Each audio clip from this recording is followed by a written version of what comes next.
Welcome in, Twin City Sports Talk. Bruce Kramer, Jack Olmscheid with you here today. We just got a Minnesota sports talk today.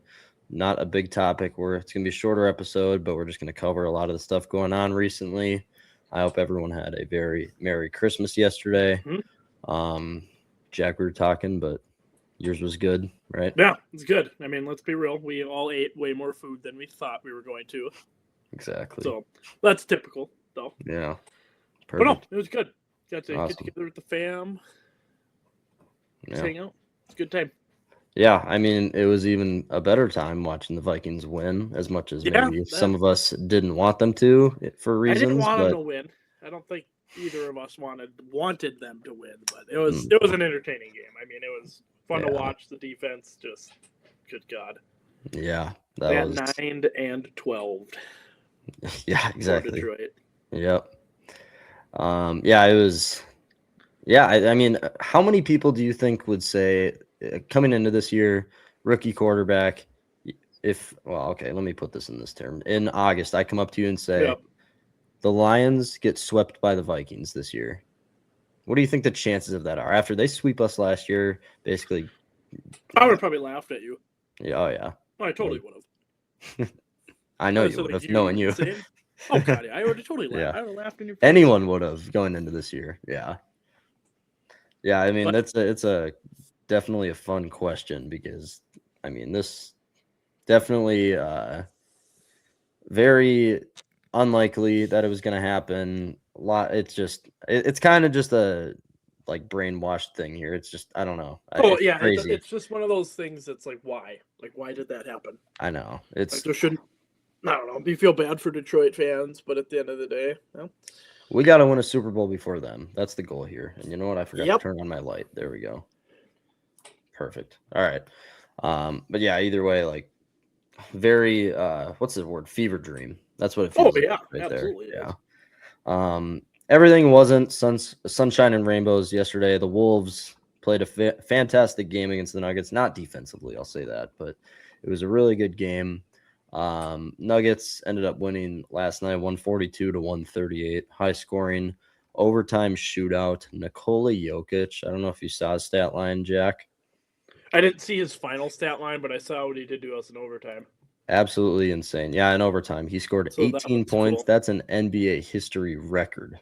18 points, first play, or it's like the highest point total in an overtime in NBA history. Why So, wouldn't that happen? You know? oh yeah, Minnesota sports, everything has to happen that way. Well, yeah. Nikola Jokic though, 56 points, 16 rebounds, Oh and my 15 assists. God! I mean, my God, Nikola. Holy!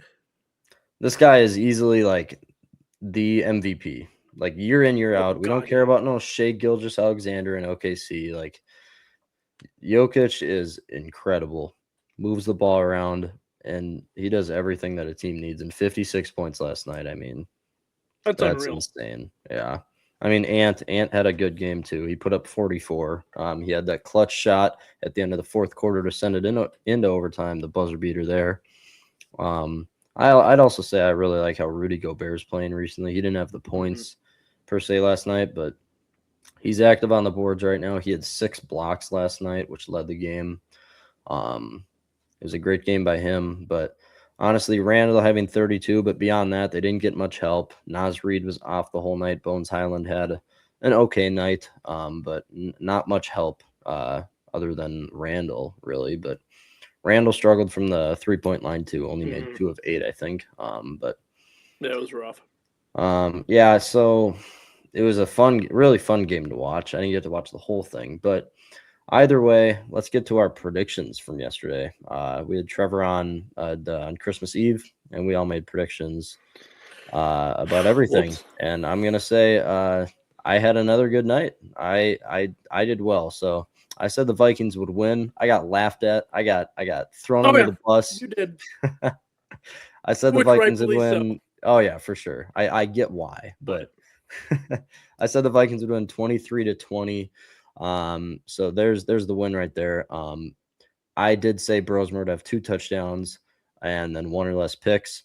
He had 3 passing yards. So this was all a defensive effort. I should have Yeah, he did. He had a good game. Yeah, I should have just stuck with my defensive prediction I had. I forget what it was, but I'm pretty sure I said like on my note sheet I had like 5 sacks and 2 turnovers. I should have just stuck with that because that would have won. But either way, I get the win for the score, but my prediction came wrong. As for the Wolves game, I also said they would lose, so that's a win there. And then I said Jokic would have a triple double, so I get 1 point for a There you good go. player prediction in the point category. I boost my record up now to 24-21 with 7 points, kind of pulling away in the points category. Jack had a rougher night last night. Yeah, looking at my reading my predictions, my Jokic one almost hit. I mean, I was close in the first half. Okay, I was gonna say, what are you talking? He had double the points you said he wouldn't. I was like, wait, But what? Oh, yeah, man. 1 or less picks for Brosmer. I mean, That was good. that one was good, but yeah. Monty and Gibbs looked non-existent yesterday, which is fine because Yeah. I'm playing against Monty in the championship. So, Oh, there you go. Yeah. I mean Gibbs, sorry. Yeah. But so that helped me a little bit. Yeah. So if I'm looking at this But hurt my correctly, predictions. both games he said the Vikings would lose 28-10, and he said the Wolves would win by 2 points. And both player predictions are wrong. A big fat L. A big fat L for Jack here. So It's rough. Trevor, not a lot better. He had a little bit of a better night. He said the Vikings would lose 27-7. Trevor's that Debbie Downer every week, crapping on the Vikings on the 4-game win streak they've been on. He was wrong there. He also said Goff would have 300 yards, 2 touchdowns, and 0 picks. Basically, a perfect game from Jared Goff, and it was basically That might have been the worst game I've ever seen Jared Goff ever play. It was fun seeing it like that. Oh, it was awesome, but oh my god, yeah, that was something to see right there. I mean, that's crazy what we did to him. Yeah. But either way, Jared Goff did basically the opposite of what Trevor predicted. Trevor did say the Wolves would win. He said they'd lose 129-111. Didn't get the score right, obviously, but gets the win for the Wolves loss. He said Jokic, he was very close on this, very close. He said Jokic would have 30 plus points, 10 plus boards. Those two were correct, but he said 9 or less assists. He also had 12 assists, I think I just read. So player prediction turns out to be wrong. Standings going into today's game with the Gophers. Like I said, for me, 24-21, 7 points. Jack now drops below 500 at 8-9 with 3 points. Trevor sitting at 12-7 with 3 points. Trevor kind of coasting along that 5-game difference there, 5 more wins than losses. He hasn't really avoided that recently. No. All right. We're making one prediction a bit later today. About the Gophers bowl game today in the Guaranteed Rate Bowl in the Arizona Diamondbacks Stadium against New Mexico. So we'll get to that. Chase Field. Yeah. Kind of an interesting one there. No. We'll get to that prediction in a bit here. Either way, we kind of talked about the Wolves game last night. Let's talk about the Wild a little bit. Wild, obviously, now on a 2-game losing streak here. The positive thing here is they're getting healthier and healthier. I don't think anyone came out with an injury against Nashville, right? Nope, I don't believe so. Yeah. So they're getting healthier here, which is the perfect time because we've talked about on the show here, 7-game road trip here for about 2 weeks. It's going to be long. It's going to be a tough couple weeks here for the Wild players. Late night games happening too. Yeah, West Coast. So 9 o'clock starts. Yep. Going to be a lot of late nights. It's going to be a big test to see how this team can play in a playoff series, how they can perform under a lot of stress, pressure. I mean, it's never fun to go on a 2-week road trip. You kind of have one every year that's this long, and this is kind of the one this year. You have like 5-game road trips and stuff too, but this is the big one for this year. And actually, I'll read through the whole road trip. Obviously, tomorrow night, now I'm blinking. It's the Jets, right? Yep, Winnipeg. Yeah, so they start in Winnipeg, and then I think It's loading. Then they travel down to Vegas, San Jose. Vegas obviously being a tough game. San Jose is also playing well. So those are two tough games. And then they play Anaheim. Anaheim's having a heck of a season right now. Oh, yeah, they're playing great. They are playing fantastic. I mean, I think Dostal too is having a one of the better years of his career. I think he's having a career year. Yeah, I think it is the best in all the major categories, the best statistical year for him so far. So a tough game against Anaheim, and then you travel to play LA for 2 games in a row. Old friend Kevin Fiala, I think leading the Kings in goals. But Darcy Kemper too, another old friend. He's having a fantastic year. If I'm looking right now, yeah, so 2.1 goals against, save percentage of .917. So above NHL average for goalies right there in both of those. He's having a great year. You got to play him twice. And then you travel to Seattle, play the Kraken, who are kind of coasting. But either way, very, very tough road trip. It's going to take a lot out of this team. But we're healthy. It should go well. What would you say, Jack, is maybe your highest confidence in the Wild for this road trip? What can they do well to sustain some wins here? If we like we saw with Nashville, when we were in the box, our PK has been horrible recently. Yeah, it's been bad. The last 2 weeks, our PK has been atrocious. Which is funny because before that, we went like a month without letting a power play goal up. We were like one of the best power plays. But now it's been terrible. Best PK team in the league, and now it's completely flopped. Yep. And then vice versa on that with the power play, like our PP1. I know we're still trying to get it figured out with Hughes on there, which is fine. So I guess my biggest thing to focus on would be with that power play, get it figured out by the end of the road trip. Get it figured out. Cement our guys, like whoever you want at the point, whoever you want out at the line, like just figure it out. Make it consistent. Obviously you're not going to score every power play, but make it consistent enough where when we get a double minor or just a regular minor, like we're confident that we're going to go up a score. Exactly. It's literally your time to. Get it going. That's your time to. Just get a lead real quick, and whether that's just whether we want to just keep feeding Eck with the screens. If it's working, it's working. Which it seems to be. Yeah. So I don't know. That's just my biggest concern. I know we were doing. Yeah. We were looking for a more positive thing, but it's easier to go with negative. Well, they got to get that figured out, and that's exactly what I was going to say too. I'm trying to look up. So the last 3 games, they have 1 power play and I think 7 attempts. Before that, when Hughes just got traded here, the Boston game, the Caps game, kind of on a high there. They were just playing so free and flowy, if you want to say.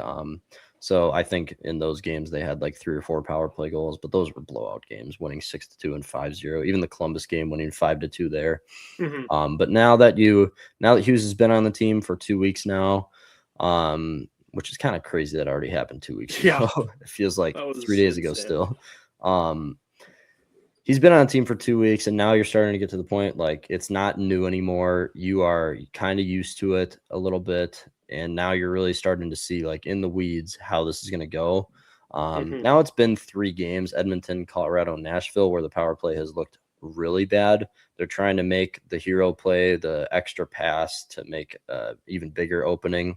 When, in my opinion, the passing they're great at passing. It's Boldy, Kirill, Hughes, like on the same power play 1 line. Like you're going to have some of the best like chemistry soon, like in the league, passing in general. But you got to put a shot on net and try for a rebound. And I haven't counted as much as I maybe should have on these power plays the last few games, but specifically in the last 2 against Colorado and Nashville, I think an average of shots in a power play is 2, like shots on net. That. Yeah, and like with Nashville, like it got to the point where we couldn't even get it across the line. Yeah. Yep.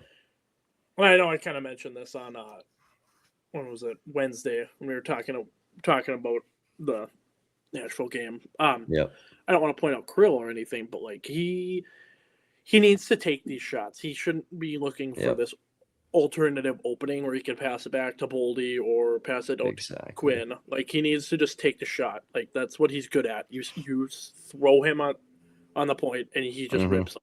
Like, you've done this for how many years now? Why? Like, I don't know what the mentality change has been. I don't know if it's like John Hines telling him to not do that anymore, or that's true. Yeah, we really need to revert back to that. Yeah, and another thing with the power play that I've thought of too is like the Wild's chemistry of getting the puck into the zone is really weird because it's either sometimes it's Tarasenko and it's most of the time Kirill. It's these guys that have great stick handling skills. The way they get into the zone is really just like kind of try to weave through 3 or 4 of the defenders on like right on the forecheck, and then it's tough to get possession off that. I mean, the passing it kind of just goes out the window trying to get it into the zone. You know, that's the biggest issue is they've had no time of possession on the power play, and they cannot get a correct offense set up there and a good set. And it's like, again, like I think you need to be more creative getting into the zone instead of kind of just like trying to skate it in yourself and try to make a play and then try to get a pass up to Hughes up top, and then you have it set up, because obviously when you get it up top, now you can really set everything up, get some passes down low and pass the puck well. But it's hard to get there when I get Boldy and Kirill are some of the best stick handle. That's a word to say. I can never say it quick. stick handlers in the league. Yeah. There you go. Either way, like they're some of the best, but it's not a good conversion rate that you're going off of here. And yeah, I think that's it. You got to score on your power plays on a big road trip, or else if you don't do that, the energy is going to be depleted and you're not going to get momentum in any way. It's a jump come back from this road trip 2-5 or 3-4. Yeah. Okay. So this is tough. Like, I don't expect the Wild to go like, I don't expect a 6-1 road trip. I don't even expect a 5-2. For you, Jack, what would you say would be a success for record-wise? You know, honestly, I do expect 5-2. Okay. I do expect 5-2. I don't think you're going to take both from the Kings, and nor do I think you're going to beat both Vegas and Anaheim. So that's kind of where I would give us the little grace room there. But like, you should beat Seattle. You should absolutely go beat Winnipeg tomorrow. Definitely. That puts you at 2. Especially already. Coming off 2 losses, you need to get a win to start. I mean, the Sharks trip. The Sharks. We have our issues against the Sharks. We're 0-2 against them this year. It sucks. But it has to happen sometimes. I don't know. Celebrini seems to have our number, which I don't know why.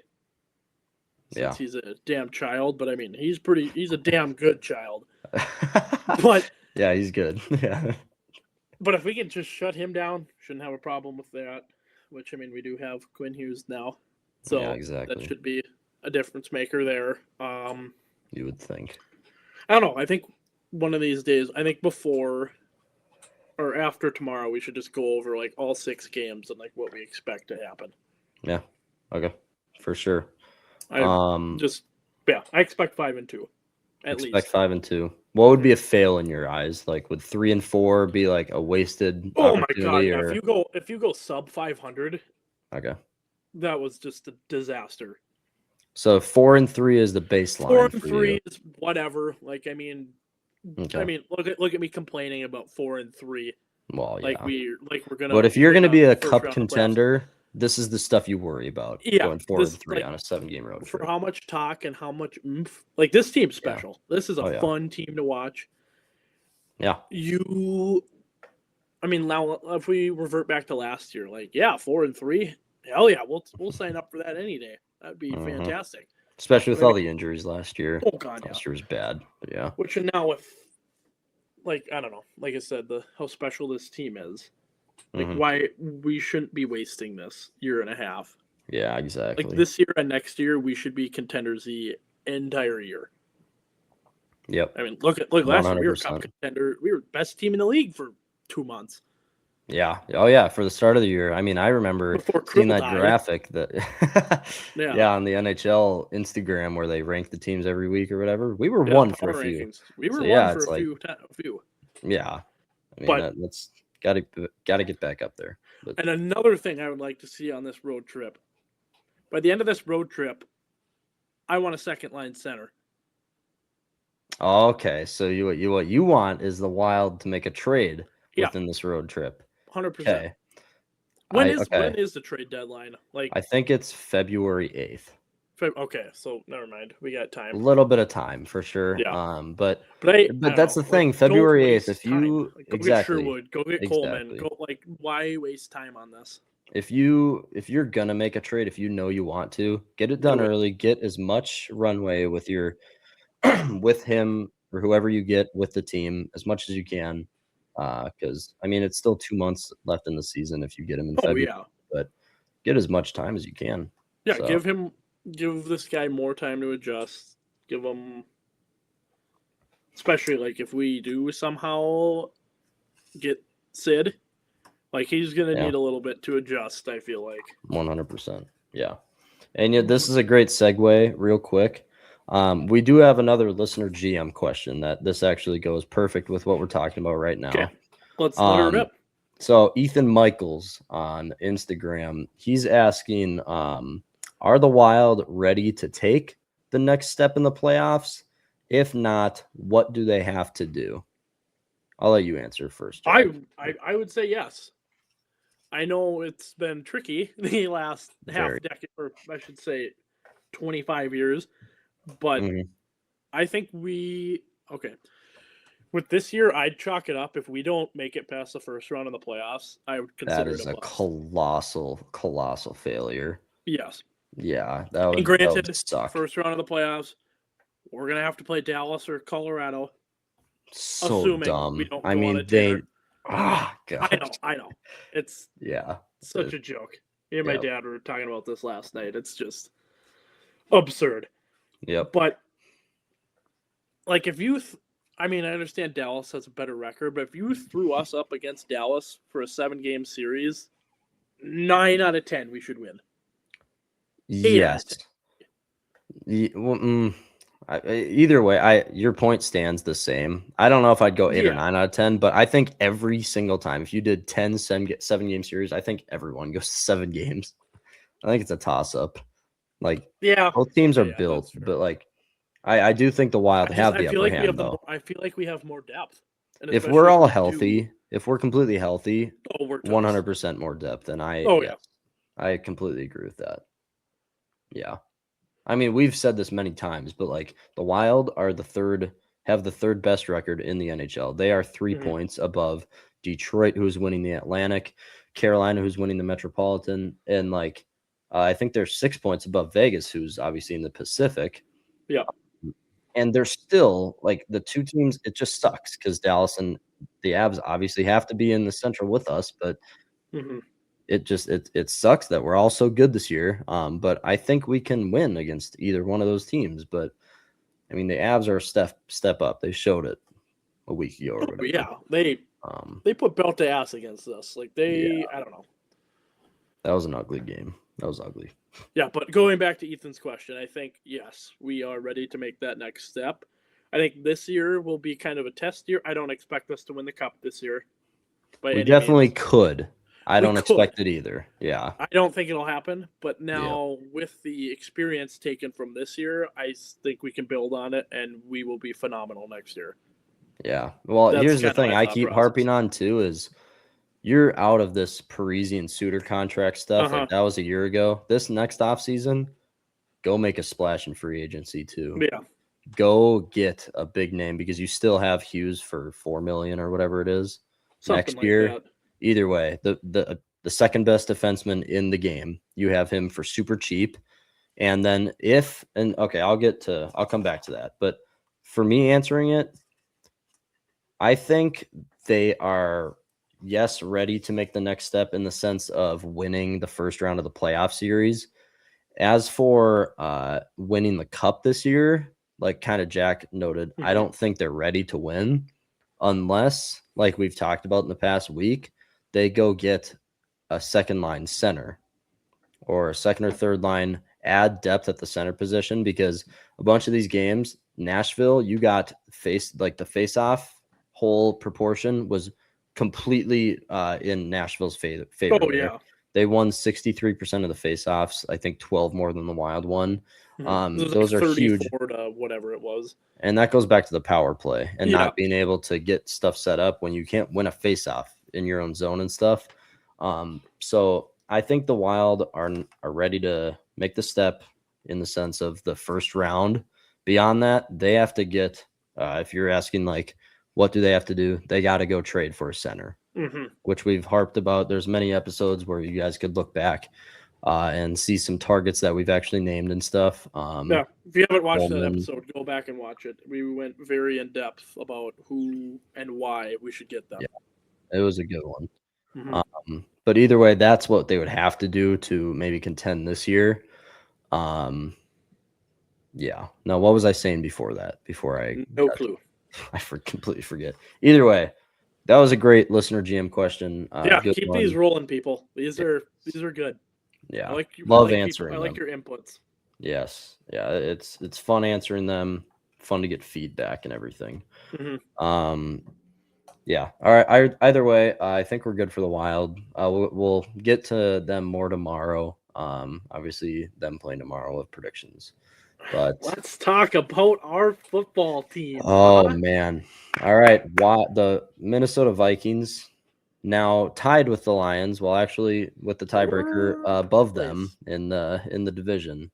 Which this is bad because I think last episode I went over how our schedule looks for next year. We completely ranted about it. Yeah, I mean it was win yesterday. If the Vikings got fourth place this year, they're already playing very winnable divisions next year. The AFC East, which it's the Patriots and Bills. The Bills on the decline though, but the Jets and Dolphins, and then you have the NFC South. That is 4 winnable games. 4 games you should win, I should say, come next year. But then if the Vikings got fourth in the division this year, they would end up playing next year the Cardinals. What else was it? The Cardinals. It was the Cardinals, the Giants. Yeah. And then the Titans or the Raiders. Titans, Raiders, or Browns. One of the fourth place divisions, not including the AFC East. So now that goes to the third Commies. Place. So you're right. Play the Commies. You'll play either Kansas City, Cincinnati, or who would be the South? South would probably be Indy. Yeah, it would be Indy. Yeah. And this is just saying if we got third place, like Jack said. And then the West goes from a 13-loss Cardinals team to a double-digit win Niners. The Niners are in second now because they beat LA. You'd play the Rams now. You'd play the Rams. You go from playing the 3-12 Jacoby Brissett Cardinals, which probably won't have Kyler Murray next year, to playing the Rams. And same thing with this. And then on top of losing draft, which I mean, I hate the idea of tanking. I hate the idea of wanting to tank because it just ruins it for the fans. Watching that game yesterday, with our entire family, I was cheering for Detroit. I got to that point because I'm like, I don't want to win this game. But then, obviously, that was a super fun game to watch from a Viking perspective. Yeah. But in the back of my mind, I'm sitting there like, well, damn it, now we're going to have to go play the Rams. Yeah. I mean, I think I cared about that more because part of the reason why the Patriots are doing so well this year is because they got last in the division last year. And this year, they've had an absolute cakewalk. Cakewalk. The first, okay, let me read you their schedule. Raiders, Miami, Steelers, the Panthers, the Bills, obviously division, but Saints, Titans, Browns, a 3-game stretch of that. 8 out of their 9 games were just absolute cakewalks. But then they had the NFC South because they got the Falcons, the Bucks, and then the Jets, Bengals, Giants. And then their last 2 games to finish, they recently just played the Bills and Ravens, Miami and the Jets. I mean, that if is you haven't put money down for the Patriots to win the 1 seed, I'd probably go do that. that is easily one of the easiest schedules I've ever seen in my life of football. Yeah. I mean, like, and that's what the Vikings would get. Them. No, they're a great team. But here's the thing. Team. The Vikings could be a great team with the schedule next year. If you had a better draft pick, you could get these top tier guys, which I've been posting about now, which we've talked about. Which now it comes to, are we going to beat Green Bay? Absolutely not. Well, that's what you said going into the Chicago. That's the question. Well, I take that back. There's a chance Chicago wins this week, they might rest people. I know what we're going to do. I know we're going to walk right into US Bank Stadium on Sunday and we're going to beat Green Bay. I know we're going to do that. And I'm going to be livid. We're going to end up with a winning record, and then we wouldn't jump. Oh, because they have the tie, the Packers do. We wouldn't jump ahead of them. We'd have the same amount of wins as the Packers this year, but it's so frustrating. So weird to think about, because if now you're at the point where now we're 500 and now you're like, man, if 2 plays go right in that Eagles game, the Bears game earlier in the season, the Ravens game, we would be soundly in the playoffs right now, because this division, it was good, but like last year we had 2 teams with 15 wins almost. Yeah, the Packers, this division has completely fallen off this year compared to last year, for sure. Oh my god, yeah. And it's all these teams floating around 500 to the West. You threw that all over into the West. Exactly. Yeah. I mean, it's so weird, because you can think about it in that way. We're 3-2 in the division. But then like for us, we're out of the playoffs. So I would, and that 4th place schedule next year, that's the thing I care about more than the draft. I care about that far more than the draft. I want a better draft pick, but it's whatever. You can fix that however you need or see fit. And this is why the NFL and how it's run is so much better than like the MLB or really any of the leagues, because teams are the NFL build. I mean, the Browns are just, and the Browns and Jets are just, put them out of the picture. They're just bad in general. But like organizations are meant to be competitive. This league pushes you get 4th place schedules after you have a bad year. You get a higher draft pick. The NFL is just giving everything to you to have a better year. It's like a boost. Year. It's a season boost. Exactly. Like here's your yearly handicap. See what you could do. If you still suck, well, there you go. Exactly. And this is why it was so key for us to lose a few of these games here. Because I mean, like right now, I think after the win yesterday, I think the Vikings are probably, you know what? Let me do this. I'm gonna see where we are in the draft. There's 4 teams. We're probably 15 or 16 now, I would imagine. Yeah, now you're falling down to like 16 range, which that's putting you out of. That's not going to get a Caleb Downs. That's not going to get a Kenyon Sadiq or Love. It's not going to get Sadiq. No, it's just, I don't know. It's so tricky. You are falling out of the range of these top tier day 1 starters. No doubt, these guys are starting on your offense. They're making plays. You're falling out of that range, and all first rounders should be starters, but now you're falling into the range where these guys are like first rounders, but some people see them as second rounders. Top 10 guys, they're like, these are consensus top 10 picks, most of them. So you're falling into a worse territory, and it's either way. Let's talk about the game from yesterday. Yeah. Defense, one of the best defensive performances I've seen in my life. I mean, it was Jared Goff was terrible. The defense did everything. Harrison Smith had one of the better games of his career. That was. Did you see his post game? Yeah, like the emotional. That put tears in my eyes. Oh, for sure, 100%. Yeah, that hit the heart. Yep. Yeah, it definitely did. Go out with a bang there. Yeah. I don't know. Everyone played so good. I mean, Mr. Van Byron Murphy, to see him exist, that was amazing. Yeah. I'm going to harp on a big negative that I've been talking about all year, and it was really, really evident yesterday. Brian Flores. There's a reason why you keep getting these offenses you're playing against in these 3rd and 10 and 3rd and 15 situations. It's because you send 7 guys to rush the quarterback, and then every single play of 3rd and 9 or longer in the first half for the Lions. They converted. Yes, they They were 8 converted for 8, because weren't they? Brian Flores thinks he can put everyone back and send 3 rushers. We do not have guys. Andrew Van Ginkel can win a one-on-one battle 1 out of 8 times, but we do not have guys. Dallas Turner can't win a one-on-one battle yet. Our defensive tackles, Jalen Redmond, Levi Drake, they can't win one-on-one battles for the most part.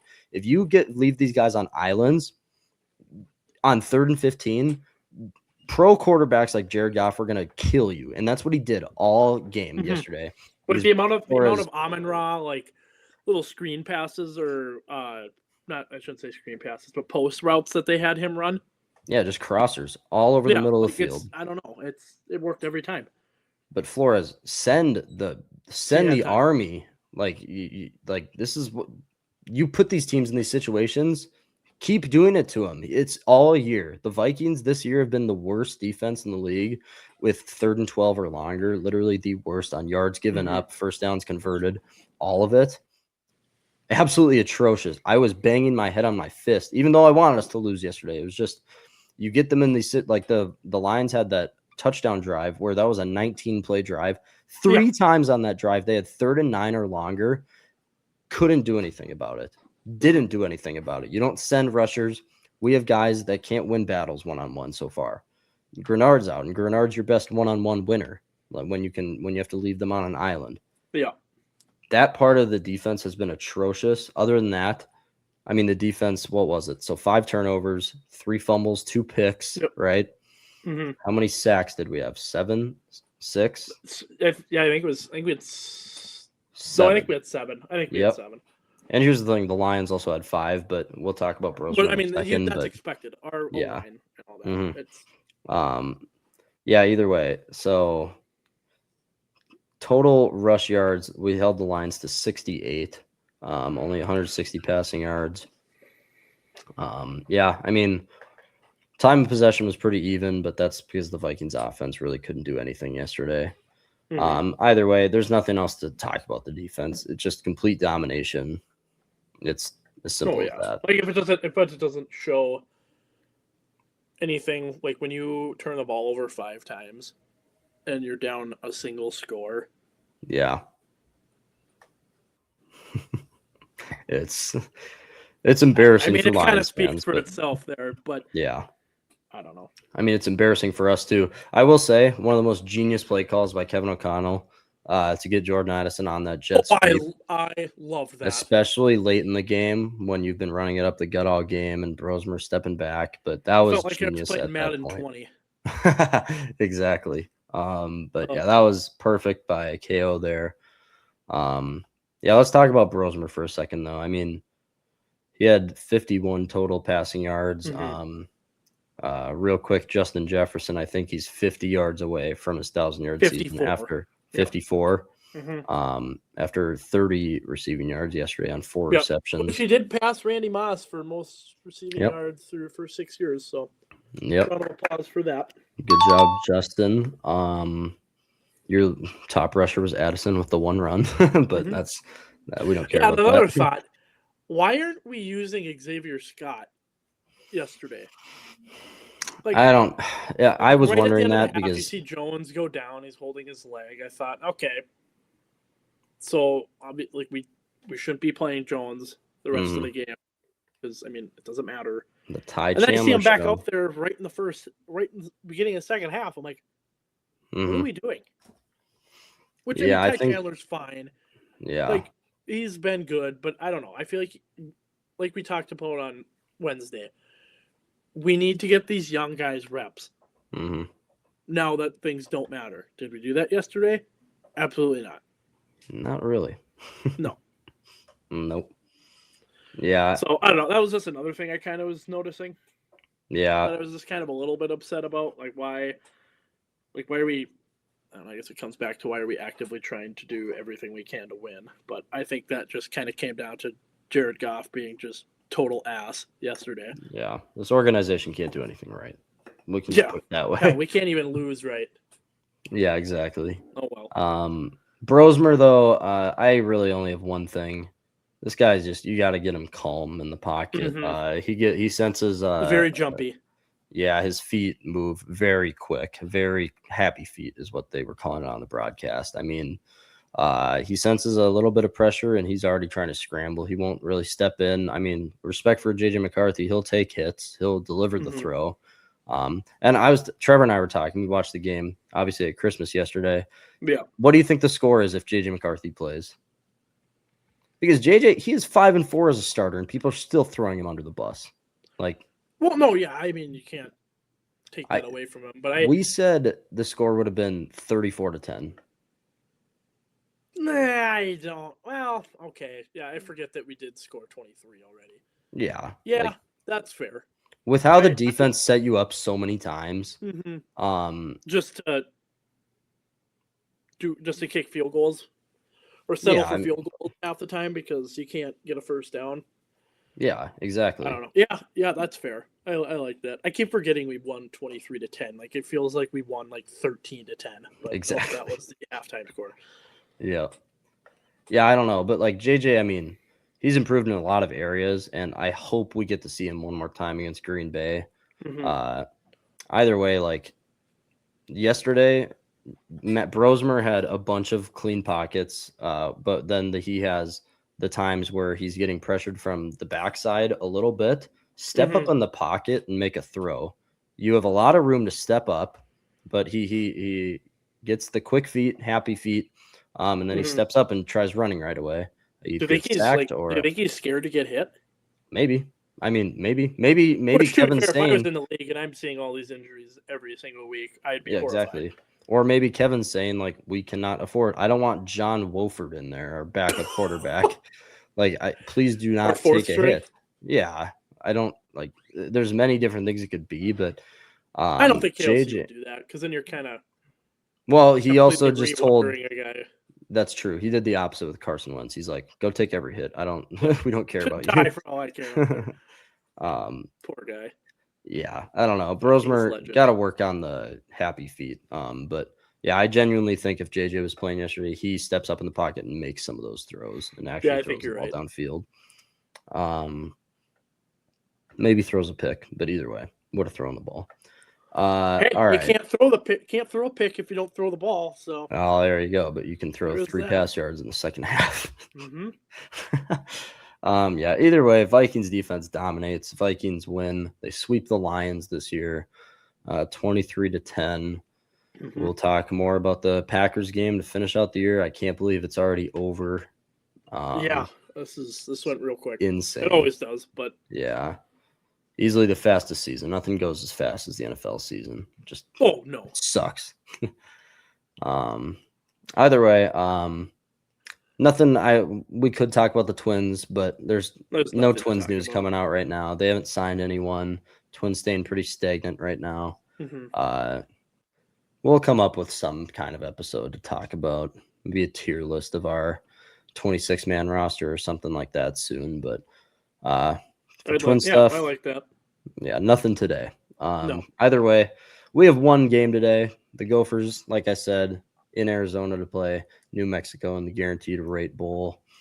I mean, it's a regular old bowl game. Not a lot going off of this game. New Mexico's quarterback, I think his name is Jake Lane. He had a good year. He turns the ball over though. They have a few weapons. I think their best receiving weapon is Keegan Johnson, but really the Gophers, I mean, they outnumber them in every position, every category here. I don't know. The one thing, Lemeki Brockington, obviously the Gophers' #1 wide receiver, he declared for the draft, so he won't be playing in this game. Other than him, though, I think everyone for the most part is playing. Either way, I think why they do that. Yeah, it's a game. I mean, like it's one game. Who cares? Yeah, the draft's in April. You can play a game 4 months in advance. Maybe you make an insane catch and that boosts your draft value. Boost your draft capital. Like you'd have no idea. Yeah, I don't get it for sure. But either way, Drake Lindsay, he's freshman this year, and he had a great year. And the positive thing is, he also said he's so excited to develop his career in Minnesota. He's not hitting the transfer portal like 80% of the players here.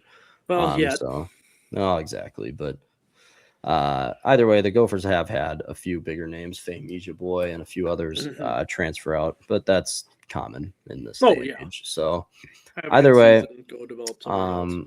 3:30 today, New Mexico in Arizona. We're gonna make a prediction on this game. Jack, you want to go first? All right, I think we're going to lose because New Mexico is going to sign Corbin Carroll to a one-day contract for a wide receiver, and he's going to cook our entire corner, or he's going to fry our secondary. Oh, I did forget to mention the Gophers have won 8 straight bowl games, so this would be the 9th straight bowl game they've won. Yeah, we're gonna win today. It's just okay. We're winning today. I was just being stupid. Okay. The Gophers winning. We'll do score after I make my prediction. Okay. My prediction is going to be, I think Drake Lindsey is going to have 2 total touchdowns. Okay. And then I think, God, I'm blanking on a running back's name. Oh, brain fart. Taylor. Darius Taylor, yeah. Taylor, yep. He's going to have at least 1 score as well. Okay. That's good. Taylor, and I think we're going to win 24 to, let's say, 14. 14. All right. I'm kind of on the same wavelength here. I got the Gophers winning today. I mean, PJ Fleck just obviously doesn't lose bowl games just in general. He's won every bowl game that he's been a part of here at Minnesota, whether that's against Auburn in 2019, but another G5 school here in New Mexico. I just got a text from Trevor that just said, just woke up. Hey, everyone watching, we'll get Trevor on soon again. Yeah, everyone just shit on Trevor in the comments for waking up at. Gophers. Good afternoon, Trevor. Yeah. Maybe he'll join right now. Should I send the link to him? Oh my God. Gophers win. I'm gonna go 20. We're gonna score 20 points. 20-13. I mean, the Gophers offense, it's good. It's just nothing super flashy, I feel like. New Mexico's defense doesn't seem to be great in any areas. Maybe I should predict maybe a little bit more. You know what? No, we're going to score more touchdown, 27-13. Yeah, I was going to say, that's why I went a little higher. New Mexico's defense doesn't rank well really in anywhere on defense. Go for my prediction. I think the defense tallies 2 turnovers, and then I think I said Jalen Smith will score on the offense. All right. Freshman wide receiver Jalen Smith, touchdown. As long as they can lock up Corbin Carroll today, we should be good. Yeah, exactly. And the thing with New Mexico too, it's especially in the draft, this is why I never liked Zach Wilson coming out of the draft. Mm-hmm. It's who you play. This was before the BYU was in the Big 12. It's I really look at strength of schedule, conference you play in, because if you're playing in the Sun Belt or the Conference USA, you're playing teams like Liberty and Kennesaw State and all these, instead of an SC, you can have a guy that put up 1,400 yards as a receiver in the Sun Belt. I'm going to take the SEC wide receiver that put up 500 yards. And that's absolutely. Draft. It's just competition. And it seems like a lot of NFL scouts, I get, but maybe it's a special case where a guy's just a freak athlete and he's playing in the Sun Belt for whatever reason. But a lot of guys, Mel Kiper, a lot of analysts kind of forget that. It seems like they just go solely based off the strength of what they show on film. I feel like there's just so many branches when it comes to college football. Exactly. It's just, I don't know. But that's my biggest thing when I go into the draft. Yeah. That's fair. I feel like there's the majors in college football, and then there's single and double A. Yeah, that's and they're all D1 schools. Yeah, exactly. That's and then these guys reach out to D2 schools, but usually if there's a D2 player getting drafted, he is a freak athlete. Oh yeah, because not a lot of people even watch that kind of stuff. Either way, we both got the Gophers winning today. Good game, hopefully. We'll be back tomorrow. Wild play and the Wolves play tomorrow. But for today, this was a Minnesota sports talk, kind of a check-in on all the sports right now. Franchise update. Yeah, pretty much. And speaking of franchise, next full show we'll have a name that franchise. I'll be spitting out the clues for that. You got It'll your be a 3? fun one. No, I'm doing one. But Oh, it's come getting on. it's gonna go very into the weeds here. It's gonna be a tough Okay. one. I'll give you that. All right. Either way, that'll be in the future here. Hopefully the next few days. But Perfect. all right. Twin City Sports Talk, Bruce and Jack. Follow on Instagram, TikTok, YouTube, and Spotify, everyone. For that, we'll see you guys this weekend. Peace out.